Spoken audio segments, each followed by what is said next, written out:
안녕하십니까. 전 형사과 생활범죄팀에서 근무하고 있는 형사입니다.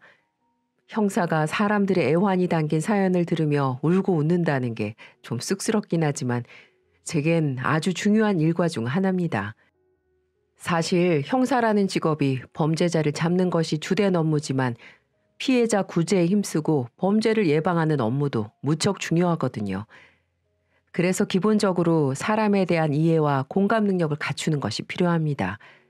특히 제가 소속된 생활범죄팀은 사람들의 일상에서 일어나기 쉬운 범죄들을 다루고 있기 때문에 더욱 그렇고요. 그런 면에서 여러분들의 사연은 제게 큰 도움이 되곤 합니다. 물론 고된 업무를 마친 후 자기 전에 침대에 누워서 사연 듣는 것이 제 큰 낙이기도 하고요.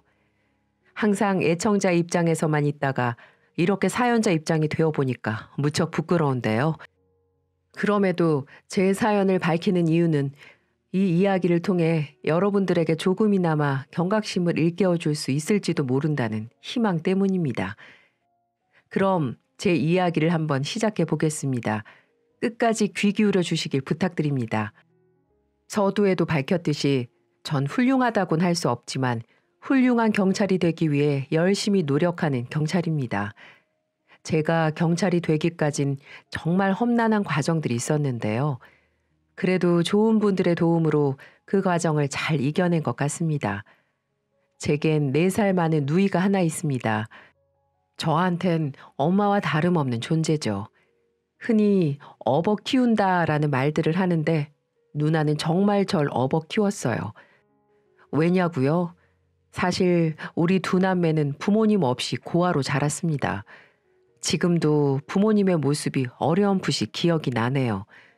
트럭에 야채를 싣고 장사를 하셨던 부모님은 팍팍한 삶 속에서도 꿋꿋하셨어요. 지하 단칸방에 4식구가 살았어도 온기가 가득했습니다. 단출한 밥상이었어도 배는 골치 않았고요. 어깨를 맞대며 비좁게 잠을 잤어도 편안한 잠자리였습니다. 형편이 어려웠지만 제 기억에는 단란한 가정이었네요. 지금도 그때의 기억이 선명히 남아있는 걸 보면 행복했었다는 얘기겠죠. 부모님은 야채를 떼오기 위해 매일 새벽 시장을 함께 다녀오셨는데요. 그때마다 전 억지로 눈을 감고 엄마 아빠가 돌아오길 기다렸습니다.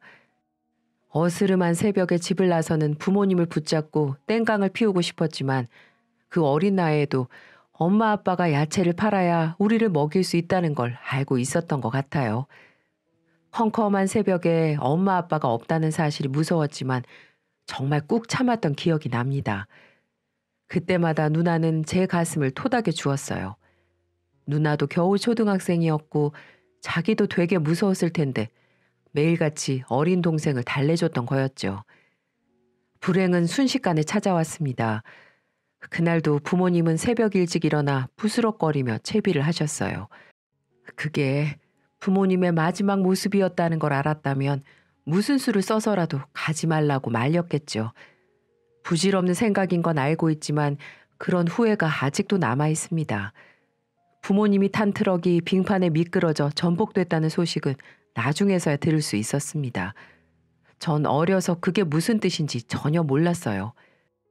우리 식구가 새들어 사는 주인 아주머니가 나와 누나를 붙잡고 펑펑 울었고 누나도 엉엉 우는 모습을 보며 큰일이 난 거구나라고 생각했을 뿐이었죠. 장례식이 뭔지도 몰랐고 왜 엄마 아빠 사진에다 사람들이 절을 하는 건지도 몰랐죠. 나중에 누나가 이렇게 설명을 해줬어요. 엄마 아빠가 하늘나라에 먼저 갔대. 어? 왜? 왜 우리한테 말도 하지 않고 하늘나라에 갔대? 누나? 일하다가 너무 힘들어서 먼저 쉬려고 갔대. 누나 꿈에 엄마가 나왔는데 하늘나라가 되게 좋은 곳이래. 그래서 쉬고 있을 테니까 나중에 만나러 오라고 누나한테 말했어. 아, 그러는 게 어딨어. 그래도 말은 하고 가야지. 괜히 기다렸잖아. 그럼 엄마 아빠는 집에 안 온대? 지금은 못 오신다니까 나중에 우리가 찾아가 보면 돼.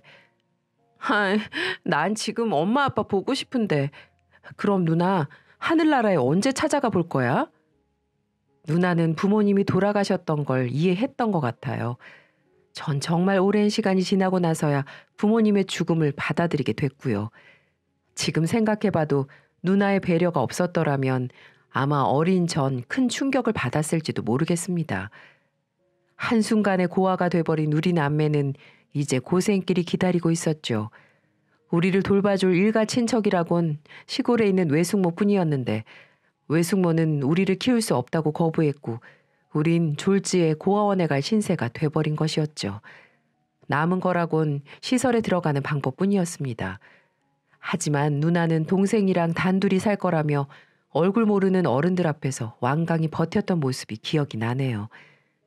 아마 누나는 초등학교 4, 5학년쯤 됐던 것 같아요.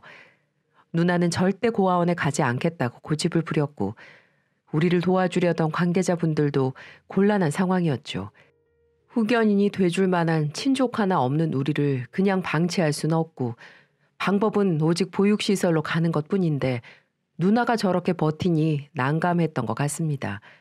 그때 주인집 아주머니가 그 사람들과 심각하게 대화를 나누더군요. 너무 어릴 적이라 자세히 알 수는 없었지만 아마 당신께서 아이들의 미성년 후견인이 돼주겠다고 했던 것 같아요. 그래서 우리 남매가 시설로 가지 않았던 것 같습니다. 아주머니는 저희에게 이렇게 말했어요. 아줌마가 너희들 어른이 될 때까지 도와줄 거야. 그러니까 울지 말고 씩씩하게 살자. 알았지? 아주머니한텐 자식이 둘 있었어요. 저희와 똑같이 남매였죠. 거기에다 돌봐야 할 아이가 둘이나 더 생겼으니 얼마나 힘든 결정이었겠습니까? 하지만 전 마냥 좋았어요. 낯선 곳에 가지 않고 누나와 함께 살 수 있다는 사실이 마냥 좋았을 뿐이었습니다. 야, 그 우유 왜 먹어? 그거 내 건데. 아직도 생생히 기억에 남습니다. 주인 아주머니의 첫째 딸이 표독스럽게 소리를 지르는 그 모습이 말이죠. 아주머니가 가져다 주신 우유를 마시고 있는 누나의 모습에 질투가 났던 모양이에요. 그리곤 우유를 빼앗아 누나의 얼굴에 집어던지는 것이었습니다. 하지만 누나는 씩씩거리기만 할 뿐 아무 대꾸도 하지 않더군요. 그땐 잘 몰랐지만 아마 누나는 주인 아주머니의 딸과 다퉜다간 쫓겨날 수도 있다는 생각을 했었겠죠. 아유, 얘가 왜 이래? 엄마가 가져다 준 건데 왜 난리야? 네 우유는 냉장고에 있어. 아주머니는 못된 딸을 혼찌검을 내며 우유에 흠뻑 젖은 누나를 달랬습니다. 일을 어째. 아줌마가 미안해. 제가 왜 저렇게 심술을 부리는 줄 모르겠다. 옷 갈아입고 아줌마한테 줘. 내가 빨아줄게. 지금 생각해봐도 아주머니는 우리에게 정말 잘해주셨습니다. 당연히 지하방 월세는 받지 않으셨고요. 겨울엔 따뜻하게 지낼 수 있도록 알아서 난방 기름도 채워주셨고 끼니도 자기 자식들과 다름없이 꼬박꼬박 챙겨주셨습니다. 정말 고마우신 분이죠. 그런 아주머니의 따뜻한 마음과 여러 어른들의 도움으로 우린 어려운 환경을 극복해가며 그럭저럭 잘 지낼 수 있었습니다. 일찍 철이 들어버린 누나도 학교에 잘 다닐 수 있었고요. 공부도 정말 악착같이 하더군요. 어린 마음에 자기가 동생과 함께 잘 살 수 있는 방법이 오직 공부뿐이라고 생각했던 것 같아요. 자랑스러운 우리 누나는 가정의학과 의사가 됐습니다. 매형도 의사고요. 정말 대단한 누이죠. 저도 우리 누나가 정말 대단한 사람이라고 생각합니다. 저 역시 그런 누나의 영향을 받고 자라서 큰 사고를 치지 않고 열심히 학교를 다녔어요. 솔직히 비뚤어질 새가 없었죠. 그랬다간 누나한테 크게 혼이 나고 집에서 쫓겨났을걸요? 이런 말을 하고 나니 불쑥 중학교 때 있었던 일이 떠오르네요. 저도 친구들과 어울려 다니며 껄렁껄렁거렸을 때가 잠시 있었거든요. 동네 골목길에서 친구들과 담배를 피우다가 누나한테 딱 걸려버렸지 뭡니까. 누나가 무서운 표정으로 날 노려보는데 어찌나 가슴이 떨리던지 다리가 후들거릴 정도였다니까요. 그렇게 절 노려보고 난 후 말없이 돌아가더라고요. 뭔가 낌새가 이상했지만 그러려니 하고 말았죠. 하지만 집으로 돌아간 전 화들짝 놀라고 말았습니다. 책과 공책은 물론 교복이랑 운동화, 옷가지들까지 누나는 제 것을 모조리 집안에서 빼내서 길바닥에 아무렇게나 내던지고 있었습니다.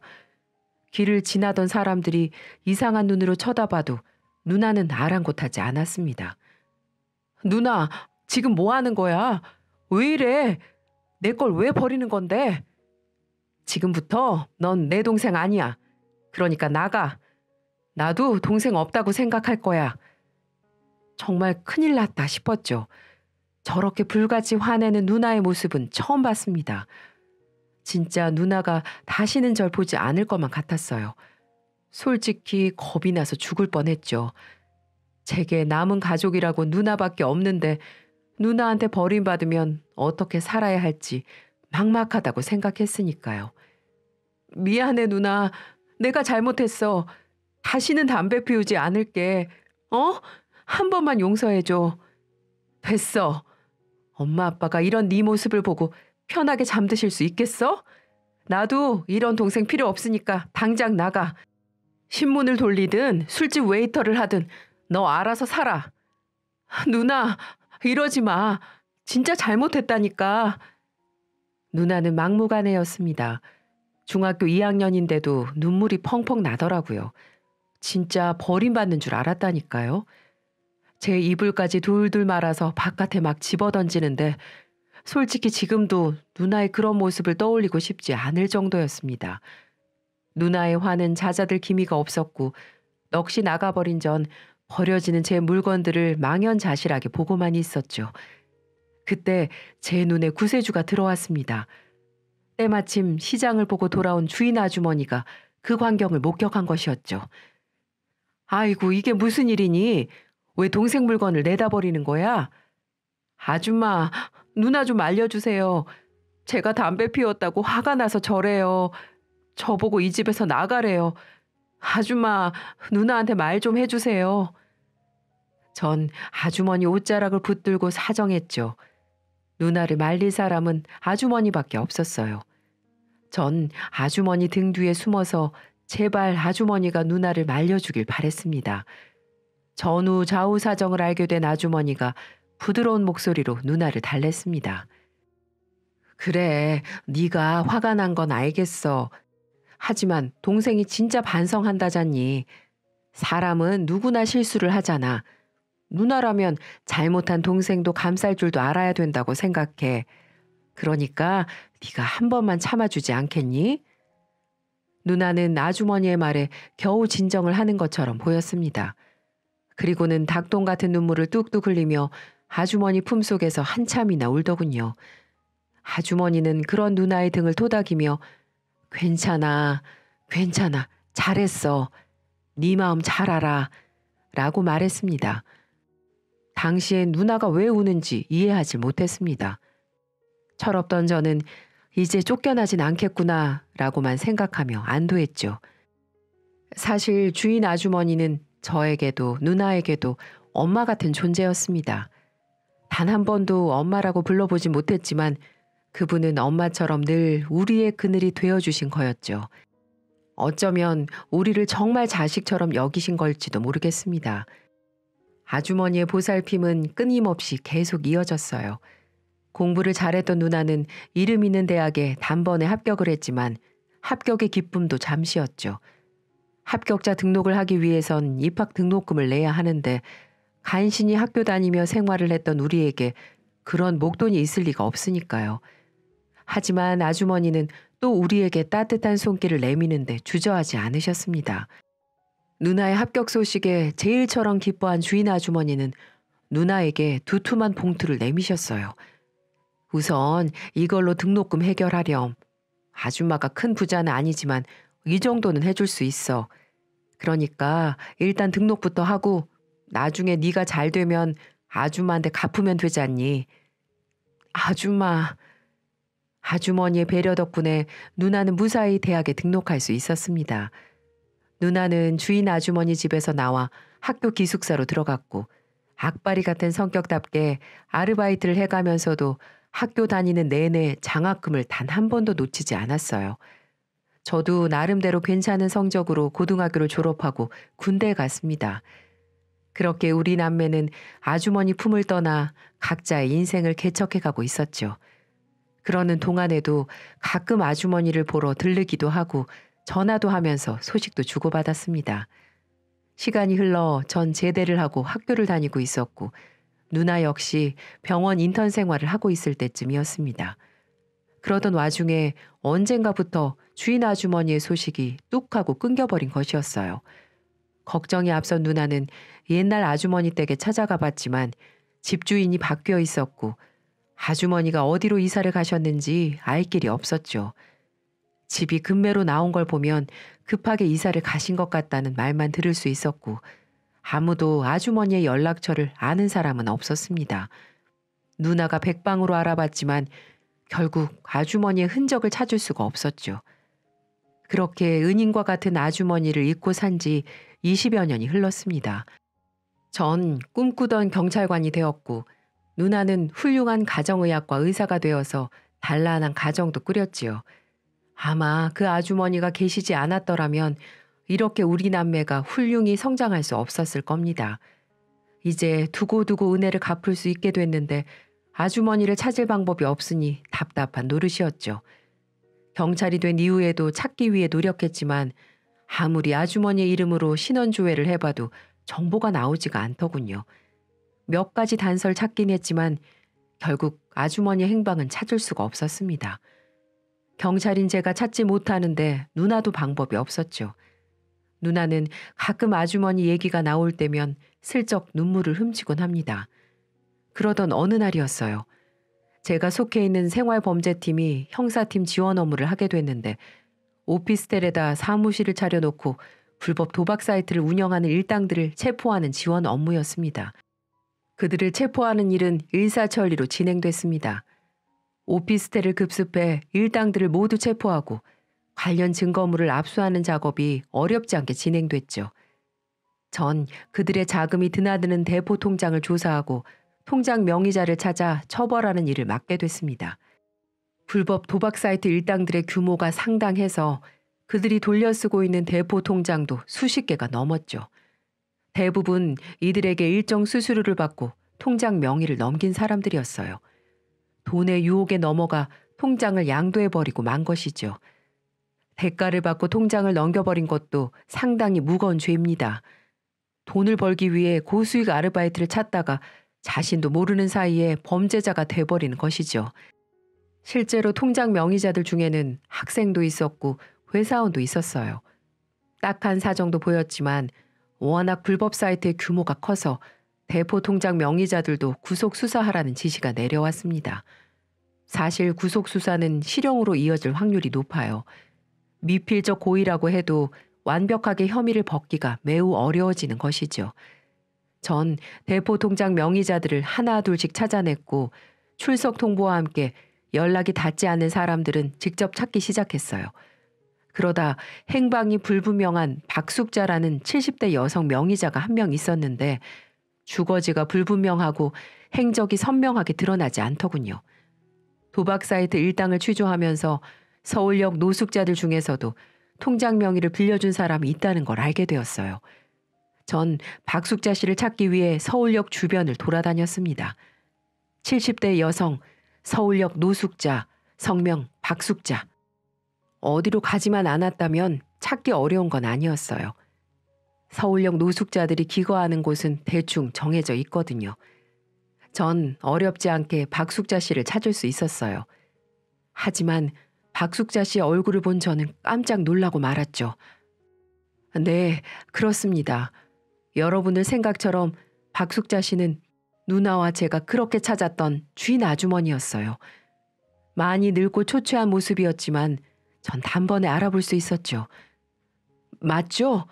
서운동에서 사셨던 박선자 아주머니 맞죠? 저 모르시겠어요? 지하방에 누나와 함께 살았던 규혁이에요. 규혁이? 울보 규혁이 말이야? 아주머니는 흐릿한 눈을 껌뻑이며 저를 빤히 쳐다보았습니다. 그러다 절 기억하시는지 눈물을 또르르 흘리며 제 손을 덥석 붙잡았어요. 그래, 맞네. 규혁이가 맞네. 아이고, 정말 다 컸구나. 다 컸어. 네, 맞아요. 그런데 아주머니, 대체 이게 어떻게 된 거예요? 왜 이런 곳에 계시는 건데요? 아주머니는 제 말에 얼른 대답하지 못했습니다. 오랫동안 노숙 생활을 하셔서인지 건강도 좋지 않아 보였죠. 전 우선 아주머니를 경찰서로 데리고 갔고 곧바로 누나한테 연락을 했습니다. 정말? 정말 아줌마를 찾았어? 어디서? 뭐? 서울역 노숙자? 누나는 바로 절 찾아왔어요. 아줌마, 저예요. 희영이요. 저 알아보시겠어요? 아, 알다마다. 내가 똑순이 희영이를 왜 몰라? 공부도 엄청 잘해서 의대에 갔지 않니? 숭숭 빠진 앞니를 내보이며 환하게 웃는 아줌마의 모습에 전 가슴이 무너지는 줄 알았습니다. 저희의 든든한 버팀목이었던 아줌마가 왜 이렇게 됐는지 정말 이해할 수가 없었어요. 누나는 정신이 혼미한 아주머니를 붙들곤 다그치듯 물었습니다. 그동안 왜 연락이 안 됐던 거였어요? 대체 왜 이렇게 사시는 건데요? 자식들은요? 아들, 딸 있잖아요. 걔네들은 아줌마 이러고 사는 거 알아요? 눈이 뻘개진 누나는 초라해진 아줌마를 붙잡고 한참이나 울더군요. 아줌마는 그런 누나의 등을 토닥이며 괜찮다, 괜찮어. 난 괜찮으니까 울지 마라 라고 하셨어요. 우선 따뜻한 음식을 좀 드렸고 경찰서에서 씻은 다음 깨끗한 옷으로 갈아입혔습니다. 그러니까 옛날 아주머니의 모습이 더 보이더군요. 기운을 좀 차린 아주머니는 우리 남매에게 그동안 있던 사연을 털어놓았습니다. 아주머니의 재산은 오래된 2층 집이 전부였는데 지인의 보증을 잘못 썼다가 하루아침에 그 집에서 쫓겨났다는 것이었어요. 그것으로도 모자라 빚쟁이들한테 쫓기게 되었는데 이미 시집장가를 간 두 자녀들에게까지 피해가 갈까 두려워 연락을 끊고 잠적하다시피 도망을 쳤다는 거였죠. 처음엔 청주에서 허드렛 일을 하며 버텼는데 빚쟁이들이 어떻게 알고 거기까지 쫓아오는 바람에 청주에선 더 이상 버틸 수가 없었다는 거였죠. 또 도망치듯이 청주를 떠났고 서울까지 일을 하러 왔다는 것이었습니다. 아줌마, 자식들은요? 자식들한테 좀 도와달라고 하지 그랬어요. 누나의 질문에 아주머니는 쓸쓸히 고개를 저었습니다. 하나밖에 없는 2층 집을 날려먹었다는 걸 안 자식들은 엄마를 매몰차게 외면했다는 거였죠. 자기들이 물려받을 재산이 공중분해 돼버린 것에 화가 난 것이었겠죠. 아주머니는 어떻게든 혼자 힘으로 버티려고 했지만 마음처럼 되지 않았고 빠르게 흘러가는 세월처럼 건강도 급격히 나빠졌다는 것이었어요. 나이는 먹어가고 몸은 점점 쇠약해지니 어디에서 일을 하기도 어려워졌고 정신을 차리고 보니 바싹 마른 몸뚱이 하나 뉘일 곳이 없더라는 것이었죠. 아주머니의 노숙 생활은 그렇게 시작이 되었고 하루하루 끼니를 구걸하러 다니며 근근히 연명하고 있었다는 것이었습니다. 그렇게 몇 년 동안 길거리 생활을 했고 지난달쯤 웬 남자 하나가 와서 쓰지 않는 통장을 1,000원에 사겠다고 했다는 것이었어요.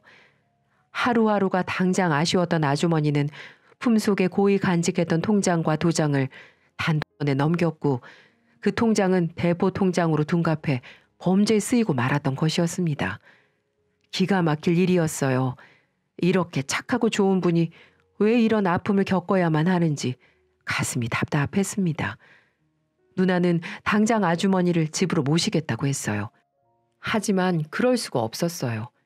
왜냐하면 박숙자 씨는 대포 통장 사건에 연루된 피의자 신분이었거든요. 누나는 버럭 화를 내며 내게 말했습니다. 아주머니가 없었으면 너도 없고 나도 없었어. 그런데 뭐? 피의자? 아무것도 모르는 노인네가 1,000원의 통장을 팔았는데 그게 범죄자니? 나도 알아, 누나. 그런데 일단은 절차라는 게 있으니까 나한테 맡겨봐. 내가 알아서 할 테니까 일단 누나는 집으로 돌아가.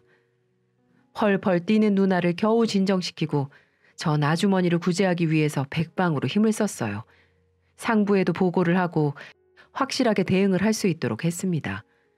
대포 통장에 연루된 경우 자신이 범죄 사실을 몰랐다고 해도 공범으로 처벌을 받을 확률이 매우 높기 때문이었죠. 그리고 전 아주머니의 자식들에게 다시 연락을 취했습니다. 물론 어렸을 적 새빵 살던 귀역이라는 말은 빼고 말이죠. 하지만 그들은 엄마와는 연 끊고 산 지 오래됐다는 말과 함께 엄마가 감방을 가든 재판을 가든 자신들과는 아무 상관없는 일이라고 선을 긋더군요. 정말 화가 났습니다. 저와 어린 시절을 함께 보냈기 때문에 저도 잘 알고 있었거든요. 아주머니가 제 자식들을 어떻게 키웠는지 말이죠.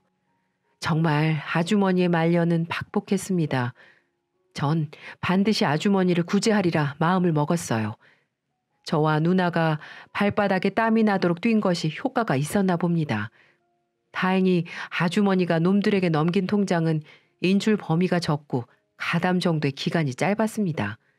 또 병약한 노숙자였다는 것도 무리 없이 인정됐고요.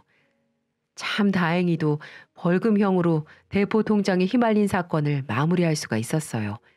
물론 그 벌금은 누나가 대신 내주었고요.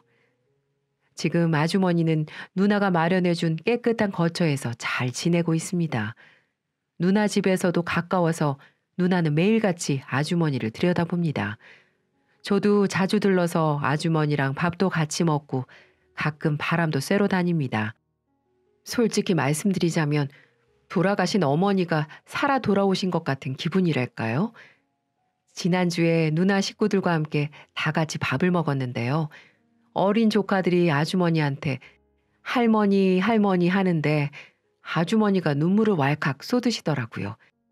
저랑 누나도 눈물을 참느라 정말 혼이 났답니다. 누나가 아주머니에게 이렇게 말하더군요. 엄마, 이거 좀 드셔보세요. 옛날에 저희한테 자주 만들어 주셨던 거잖아요.